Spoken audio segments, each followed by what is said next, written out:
ইন্দোনেশিয়ার সুলাওয়েসি দ্বীপের একটি গুহায় অর্ধলক্ষ বছরের বেশি পুরনো একটি চিত্রকর্ম আবিষ্কার করেছেন বিজ্ঞানীরা। তাদের ধারণা এটি এই বিশ্বের সবচেয়ে পুরনো চিত্রকর্ম। এটি লাল রঙের বড় আকারের একটি শূকরকে ঘিরে 3 ব্যক্তির উপস্থিতির বিষয়টি ফুটিয়ে তোলা হয়েছে।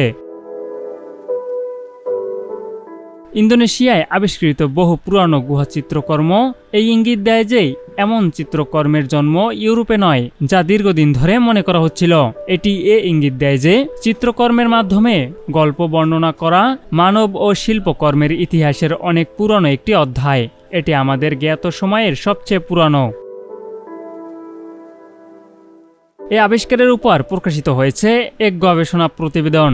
এতে ইঙ্গিত দেওয়া হয়েছে সন্ধান পাওয়া চিত্রকর্মটি প্রায় ৫১,২০০ বছরের পুরানো। অস্ট্রেলিয়ার গ্রিফিথ ইউনিভার্সিটির অধ্যাপক ম্যাক্সিম অবার্ট বিসিবিকে বলেন, মানব সভ্যতার বিবর্তন নিয়ে প্রচলিত ধারণা পাল্টে দেবে এই আবিষ্কার। তিনি বলেন, এই চিত্রকর্মে দুর্বোধ্য এক কাহিনী তুলে ধরা হয়েছে।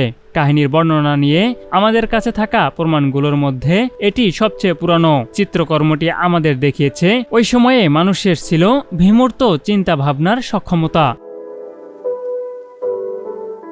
লিয়াং কারাম্পুয়াং গুহার চিত্রকর্মের ন্যূনতম বয়স নির্ধারণে গবেষকরা এক নতুন বৈজ্ঞানিক পদ্ধতি ব্যবহার করেছেন। ব্যবহার করা হয়েছে অত্যাধুনিক ক্রিস্টাল লেজার।